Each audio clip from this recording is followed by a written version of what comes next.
owning a 12,000-acre ranch in Montana. Should have been enough to keep me clear of HOA drama. Most of my property stretches for miles, rolling fields, creeks, forests, and I figured no one in their right mind would try to boss me around about it. But Karen and her HOA board weren't in their right minds. Started small. Notices stuffed in my mailbox claiming my barn color wasn't compliant or that my livestock fencing was a community hazard. I ignored them. Then came the fines, thousands of dollars for ridiculous violations like improper haystacking. I laughed those off, too. But then one morning, a letter arrived that nearly made me spit out my coffee. Effective immediately, it read, "The HOA has voted to sell parcel number 12,497, your ranch, to a development company for community improvement. Please vacate the premises within 30 days. I thought it had to be a prank. Sell my ranch, my 12,000 acres, without even asking me.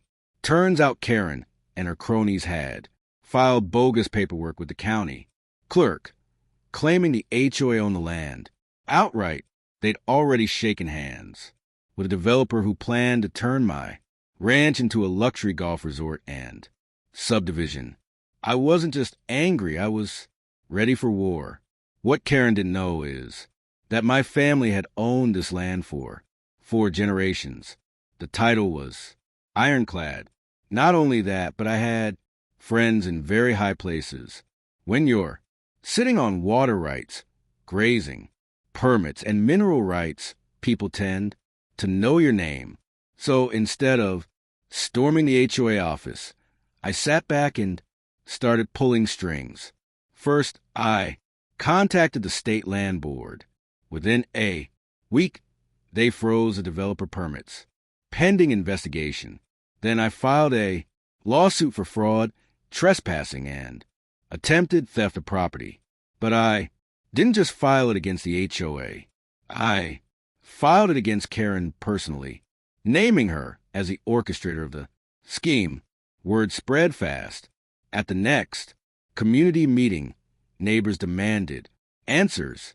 Karen stood at the front, ranting about how the ranch sale was for the greater good and how I was selfish for hogging all that land. I walked in, carrying the original deed, stamped and notarized from 1896, passed down through my family. I set it on the table. This ranch isn't just mine. It's untouchable, I said, and every move you made to steal, it is already in the hands of my attorneys, the sheriff, and the state attorney general. The room went silent. Karen's face turned white. 2 weeks later, sheriff's deputies served her with papers.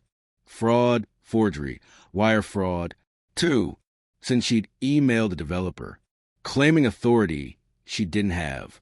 The HOA's bank account was frozen, and the entire board was put under investigation.